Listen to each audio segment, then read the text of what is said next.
Student my self Mohammad Imran Ansari. बच्चों, जैसा कि इससे पहले वाले वीडियो में मैंने आपसे क्वेश्चन पूछा था कि IUT, ZIFT एंड GIFT क्या होता है, ठीक है। तो उसके बारे में आज हम लोग फिर से इस वीडियो के बारे में चर्चा करेंगे। थोड़ा सा सभी लोग ध्यान से समझिएगा इस पार्ट को, ठीक है। आखिर ये होता क्या है। तो बच्चों, असिस्टेंट रिप्रोडक्टिव टेक्नोलॉजी जो है ये इतने प्रोसेस के द्वारा कंप्लीट होता है, ठीक है। इसमें सबसे पहला इन विट्रो फर्टिलाइजेशन था, ठीक है, जिसके बारे में हम लोग बात कर रहे थे। तो आइए बच्चों, इन विट्रो फर्टिलाइजेशन के बारे में हम लोग सबसे पहले समझते हैं इन विट्रो फर्टिलाइजेशन में होता क्या है। तो बच्चों प्लीज़ केयरफुली समझिएगा। इन विट्रो फर्टिलाइजेशन एक ऐसा प्रोसेस होता है जिसमें मेल एंड फीमेल अपने जैसे बच्चों को पैदा नहीं कर सकते हैं। उसके लिए इन विट्रो फर्टिलाइजेशन का प्रोसेस कराया जाता है।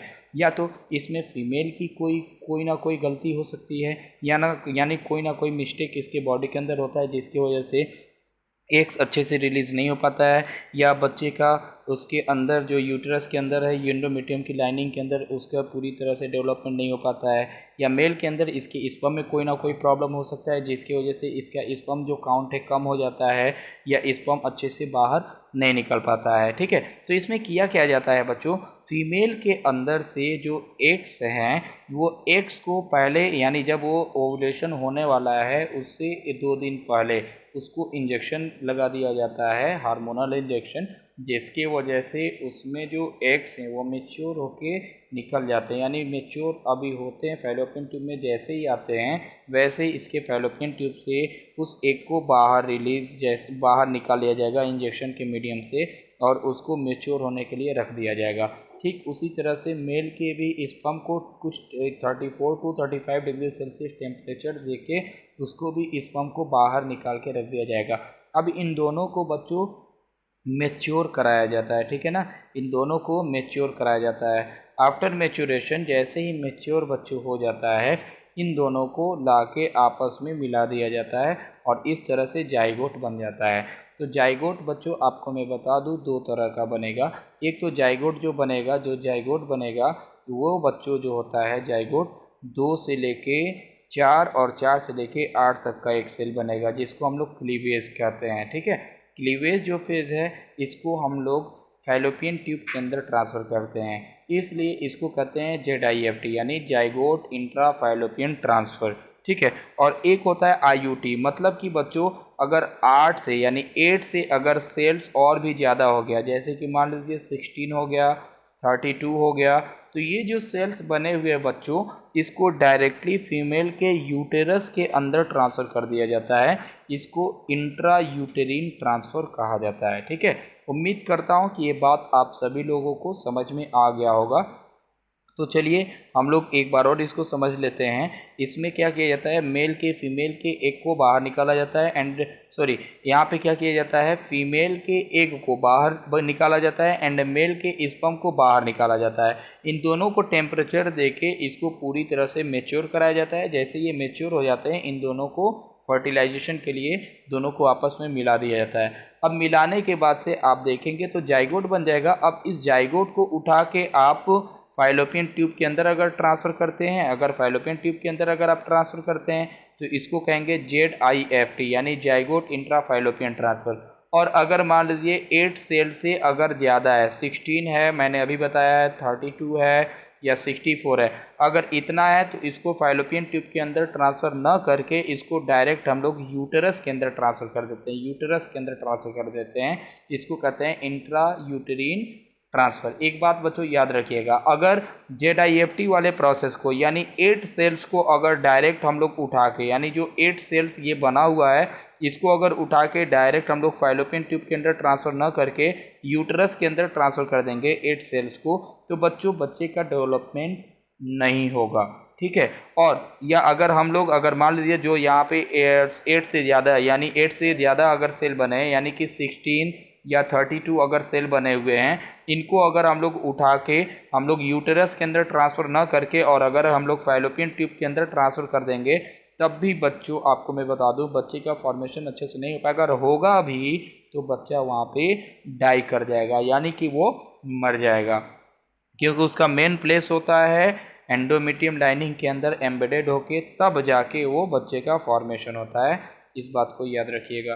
तो बच्चों इसको समझिए आप लोग। देखिए इन दिस मेथड, इस मेथड में ओवा from the wife means donor and sperm from the husband यानी मेल के पार्ट से दोनों को क्या किया जाता है, निकाल के कलेक्ट कर लिया जाता है और उसको मेच्योर कराया जाता है। मेच्योर कराने के बाद से फिर उन दोनों को एक पास मिला दिया जाता है और जाइगोट का फॉर्मेशन हो जाता है। ठीक है ना।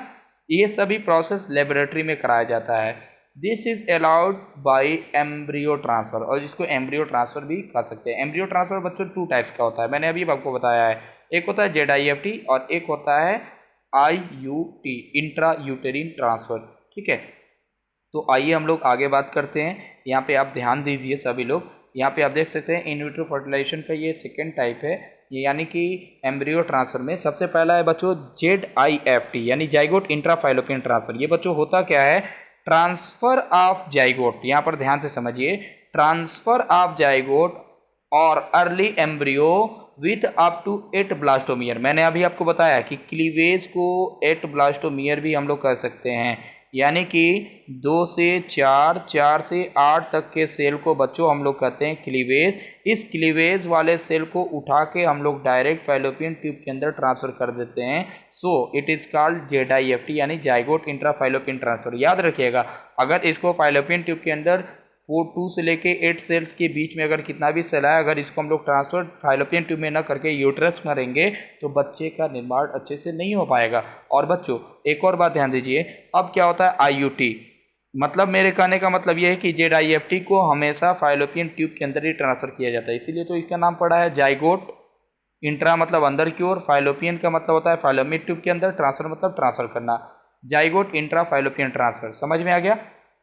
सेकेंड बच्चों intra uterine transfer. Intra uterine transfer क्या होता है, transfer of embryo with more than 8 blastomere into the uterus, यानी 8 से अगर ज्यादा, जैसे कि 16 हो गया, 32 हो गया, ये सभी 64 सेल्स हो गए, अगर इतने सेल्स बच्चों अगर हो रहे हैं तो इनको हम लोग फाइलोपियन ट्यूब में ट्रांसफर नहीं करेंगे, इनको डायरेक्टली हम लोग यूटेरस के अंदर ट्रांसफर कर देंगे। इस प्रोसेस को कहा जाता है IUT, इंट्रा यूटेरिन ट्रांसफर। इंट्रा का मतलब होता है अंदर की ओर, यूटेरिन का मतलब यूट्रस, ट्रांसफर मतलब होता है ट्रांसफर करना। 8 से ज़्यादा सेल को हम लोग यूट्रस के अंदर ट्रांसफर करते हैं, इसको इंट्रा यूटेरिन ट्रांसफर कहा जाता है। एक और बात यहाँ पे देखिए, embryo found by in vivo fertilisation, fertilisation within the female, यानी फीमेल के अंदर इसको हम लोग करा सकते हैं। समझ में आ गया। इंसेमिनेशन प्रोसेस के द्वारा, ये भी इसको हम लोग इन विवो फर्टिलाइजेशन कहते हैं। Is also used for such transfer assist to female who can not conceive. Okay dear student, next हम लोग बात करेंगे बच्चों, यहाँ पर ध्यान से समझिए, आर्टिफिशियल इंसेमिनेशन, जो अभी आप पढ़े हैं। आर्टिफिशियल इंसेमिनेशन में बच्चों होता क्या है, ध्यान समझिए। इसमें क्या किया जाता है, जो मेल का जो स्पर्म है, जैसे कि मान लीजिए किसी कारण की वजह से मेल का जो पेनिस है वो इरेक्ट नहीं हो पा रहा है, उससे स्पर्म बाहर रिलीज नहीं हो पा रहे हैं, या रिलीज भी हो रहे हैं तो बहुत ही ज़्यादा उसका काउंट कम हो जा रहा है, बहुत ही वो डाइल्यूट हो जा रहा है, यानी कि पतला स्पर्म निकल रहा है, जिसकी वजह से फीमेल के ओवम के साथ वो अच्छे से फ्यूज़ नहीं कर पा रहा है, जाइगोट नहीं बना पा रहा है। समझ में आ रहा है बच्चों। उसके लिए क्या किया जाता है, आर्टिफिशियल इंसेमिनेशन किया जाता है। आर्टिफिशियल इंसेमिनेशन एक ऐसा प्रोसेस है जिसमें स्पर्म को निकाल के एक टेस्ट ट्यूब में रख दिया जाएगा, और एक टेस्ट ट्यूब में रखने के बाद से बच्चों यहाँ पे आप देख सकते हो, रखने के बाद से क्या किया जाता है, इसको मेच्योर कराया जाता है। मेच्योर करने के बाद से इंजेक्शन के मीडियम से उसको डायरेक्ट फीमेल के वेजाइना से उसके यूटरस में ट्रांसफ़र कर दिया जाएगा, और जैसे यूटरस में ट्रांसफ़र किया जाएगा तो स्पर्म मोटाइल होते हैं, यू नो वेरी वेल। ये स्पर्म आगे की ओर बढ़ते हैं, और आगे की ओर बढ़ के फीमेल के ओवम के साथ जाके ये फ्यूज़ हो जाते हैं इस्थमस जंक्शन, यानी एम्पोलरी इस्थमस जंक्शन पे, और उसके बाद से ये फिर से यहाँ से पूरी तरह से क्लीवेज, मारुला, ब्लास्टुला होते हुए यहाँ पे आके पूरी तरह से एम्बेडेड हो जाते हैं। ठीक है, और एक बच्चे का निर्माण होना शुरू हो जाता है। समझ में आ गया बच्चों। तो इसके बारे में हम लोग पढ़ेंगे। तो यहाँ पे देखिए, the semen collected from the husband, यानी हस्बैंड से सीमेन को निकाला जाता है, यानी स्पर्म को, और donor is artificially introduced into the vagina और यूटरस ऑफ फीमेल, यानी फीमेल के यूटरस के अंदर वेजाइना के द्वारा अंदर डाल दिया जाता है इस स्पर्म को, यानी सीमेन को। Artificial insemination into the uterus is known as intrauterine insemination, IUI इसको कहते हैं। दिस टेक्निक, यहाँ पे देखिए, this technique E useful for the male partner, ये मेल पार्टनर के लिए बहुत ही ज़्यादा यूजफुल होता है। हैविंग इनएबिलिटी, जिसके पास ये एबल नहीं होता है रिप्रोडक्शन करने का या इंसेमिनेशन करने का, फीमेल के अंदर इंसेमिनेशन यानी स्पर्म को खुद पहुंचाने का, यानी पेनिस के माध्यम से पहुंचाने का क्षमता पूरी तरह से ख़त्म हो जाता है या उसकी स्पर्म काउंट पूरी तरह से कम हो जाती है, जिसकी वजह से स्पर्म यूटरस के अंदर जाने के बाद से फीमेल की एग से नहीं मिल पाता है, या उसकी स्पर्म काउंट कम होने की वजह से, या ये भी हो सकता है मेल का पेनिस इरेक्ट नहीं हो रहा है, जिसकी वजह से भी वह जो मेल का पेनिस है फीमेल के वेजाइनल पोर्शन के अंदर यानी वेजाइना से अंदर नहीं जा पा रहा है, ये भी रीजन हो सकता है जिसकी वजह से स्पर्म वहाँ तक नहीं पहुँच पा रहा है। तो ऐसे स्थिति में आर्टिफिशियल इंसेमिनेशन कराया जाता है, यानी उस मेल के स्पर्म को बाहर निकाल के वो मैच्योर करने के बाद से उसको इंजेक्शन के माध्यम से वेजाइना से होते हुए उसको यूटरस में ट्रांसफ़र कर दिया जाएगा। बाकी जो प्रोसेस है ये जाइगोट बनने का, ये सभी प्रोसेस हो जाएंगे और एम्बेडेड होने के बाद एक शिशु का फॉर्मेशन हो जाएगा। इसको आर्टिफिशियल इंसेमिनेशन कहा जाता है। उम्मीद करता हूँ बच्चों ये आपको समझ में आ गया होगा। ठीक है, thank you for watching this video. ठीक है बच्चों।